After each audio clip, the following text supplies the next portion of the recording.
Alô? Olha, antes de a gente encerrar e eu passar aqui, se alguém quiser fazer uma complementação, eu queria dizer que, antes da elaboração do nosso relatório, a gente queria tomar a liberdade de fazer consultas aos senhores que estiveram aqui nesse debate hoje também, porque eu confesso, Frei Davi, que a gente começou com essa CPI e a gente sabia o absurdo que existia no Brasil ser o campeão mundial de homicídios.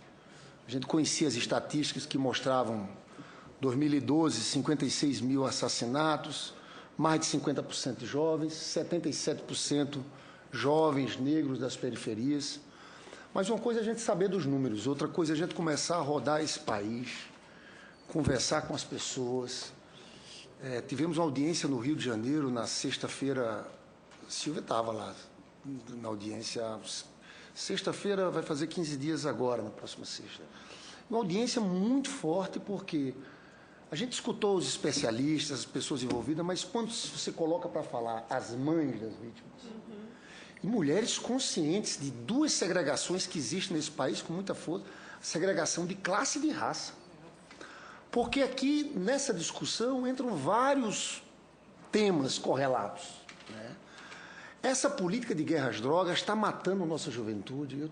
Digo aqui, nós temos uma polícia que mais mata e a que mais morre também.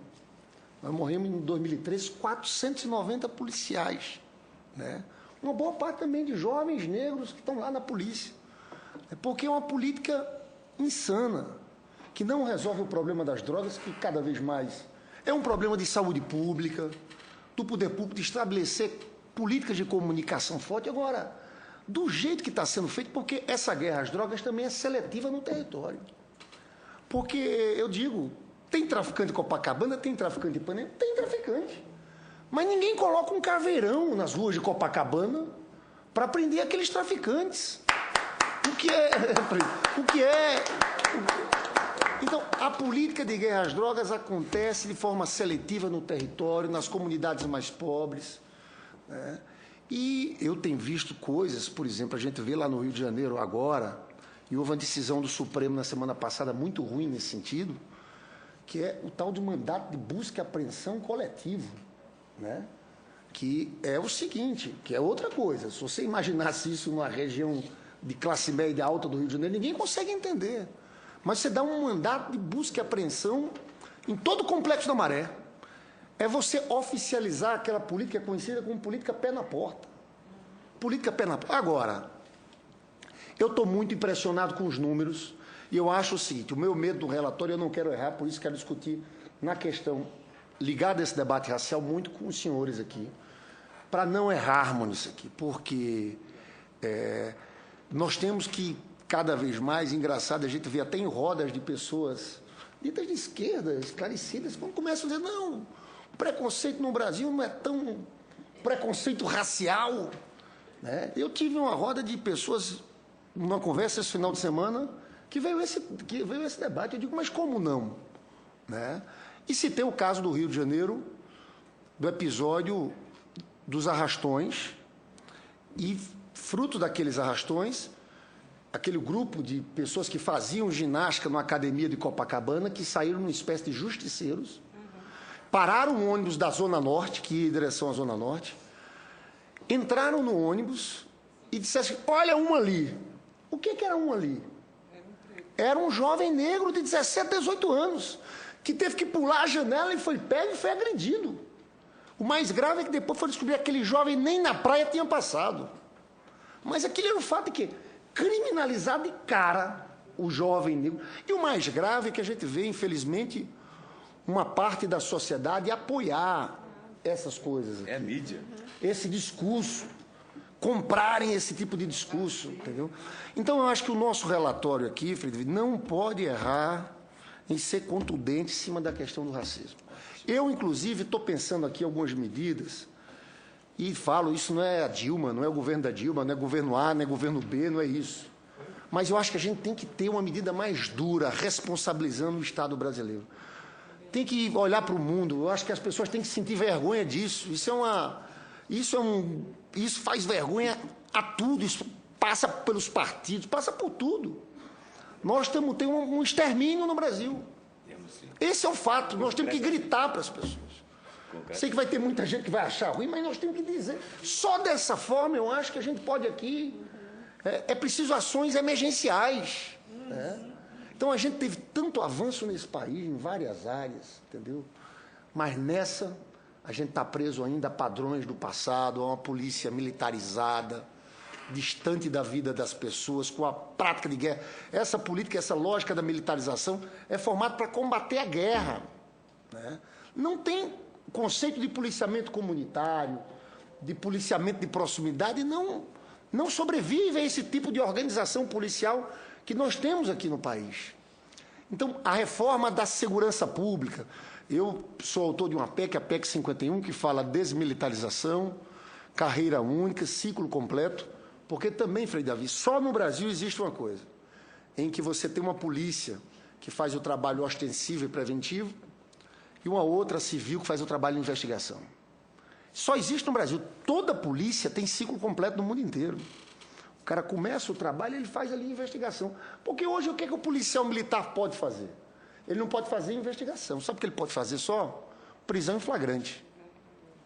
Como você só pode fazer prisão em flagrante, você só consegue pegar aqueles crimes mais visíveis que estão ali. É o tráfico de drogas, que inclusive que essa legislação que foi aprovada em 2006 já se mostrou um grande absurdo, porque essa legislação, muita gente achava que ia melhorar a situação. Nós triplicamos a população carcerária em relação aos casos de drogas. Das mulheres em especial.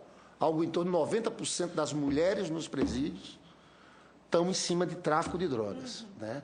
E aí é muito difícil você distinguir o pequeno varejista do grande traficante e do consumidor, onde entra novamente o racismo. Porque se você pega um jovem de classe média com maconha, ele é usuário. Se você pega um jovem negro da periferia, ele é traficante. É assim que tem acontecido na prática. E a nossa população carcerária hoje é a terceira do mundo.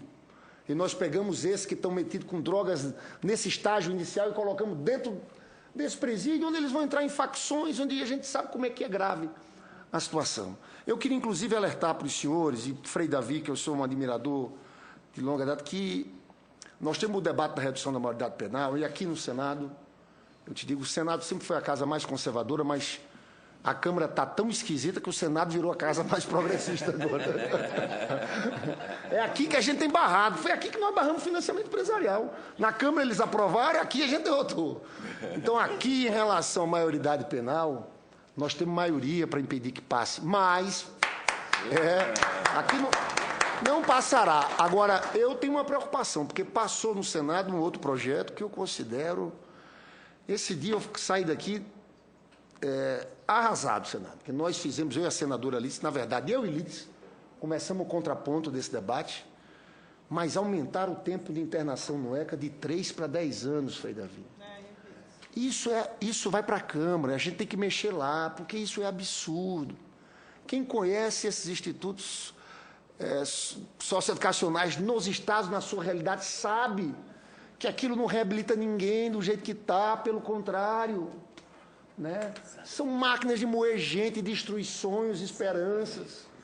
Então, eu estou fazendo um apelo para os senhores aí, tem que se movimentar lá na Câmara dos Deputados para que essa loucura não prospere. É uma loucura, entendeu? Sem uma base, entendeu? Sem um estudo. Aqui veio como se fosse uma alternativa à redução da maioridade penal. Não é, né? De forma que, para quem chegou atrasado, como eu cheguei, já estou falando até demais. Não. Eu queria... Podia completar falando isso aqui, ó. O Frei Davi está falando aqui do audiência pública, no dia 8 de dezembro, às 9 horas, redução da menoridade... Redução da maioridade penal. Né? Convidado... É verdade. Eu estou tentando... Convidado principal, desembargador Paulo Rangel, autor do único livro brasileiro sobre esse tema. Então, está marcado para o próximo dia 8 de dezembro, dia do meu aniversário, às 9 horas. Seu aniversário? Meu aniversário, 8 de dezembro. Vai estar conosco aqui, então? Estarei aqui, então estarei. Eu pergunto se os senhores, alguém tem mais alguma coisa a falar aqui, queria falar, fazer alguma coisa. Então, ótimo. Então, vou passar pelo doutor Hélio e depois pelo Hélio Santos, e depois Frei Davi.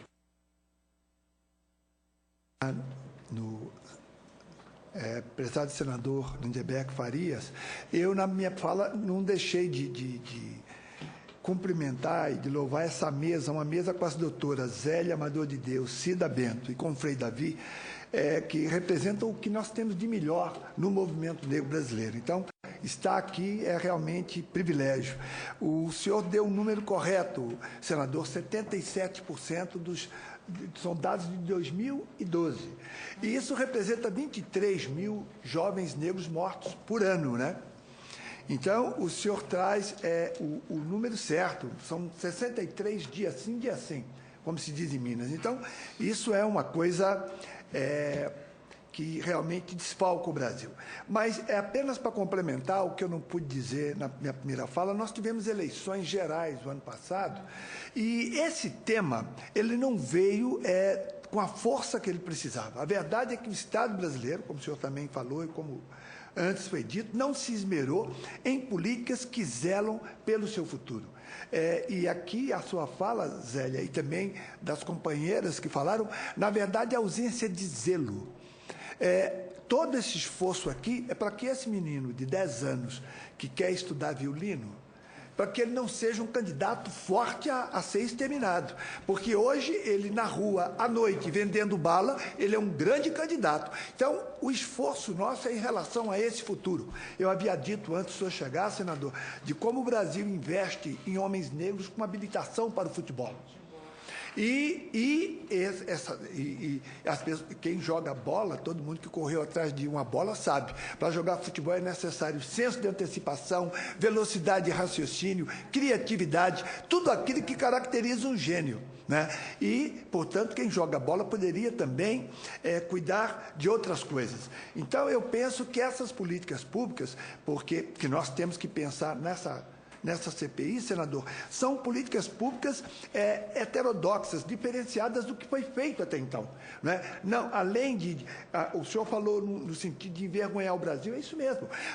Eu sou um que crê na necessidade de internacionalizar essa denúncia. Eu não tenho muita coisa mais a denunciar, mas isso, internacionalizar. Os governantes brasileiros têm que sofrer vergonha, como na ditadura militar. Quando um general presidente ia ao exterior, ele sofria pressão da sociedade local. Nós temos que fazer isso. Internamente eu não vejo. A postura de um governador tem sido insuficiente para reduzir violência da polícia militar, né? Porque os governadores são reféns. Então, eu penso que nós temos que pensar em políticas heterodoxas, mas internacionalizar esse tema para que o Brasil possa realmente ter que dar conta externamente do que acontece aqui. E foi um prazer ter estado aqui com essas pessoas. Muito obrigado. A gente que agradece a presença do doutor Hélio Santos, e eu passo agora para a doutora Zélia Amador, que quer também fazer... Rapidinho, eu acho que o Brasil ainda não se envergonhou pelo fato de ser chamado de racista, tá? A gente fez um processo durante o período da ditadura militar de envergonhar o Brasil para a comunidade internacional sobre os atos autoritários que aconteciam aqui dentro.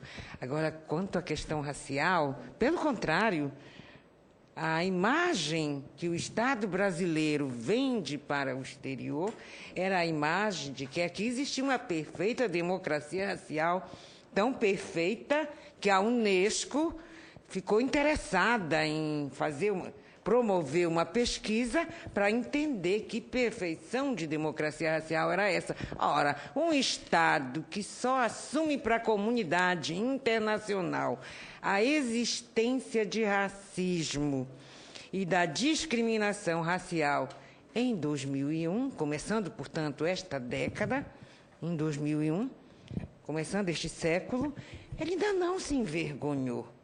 Tá? Eu acho que a gente precisa fazer com que se envergonhe.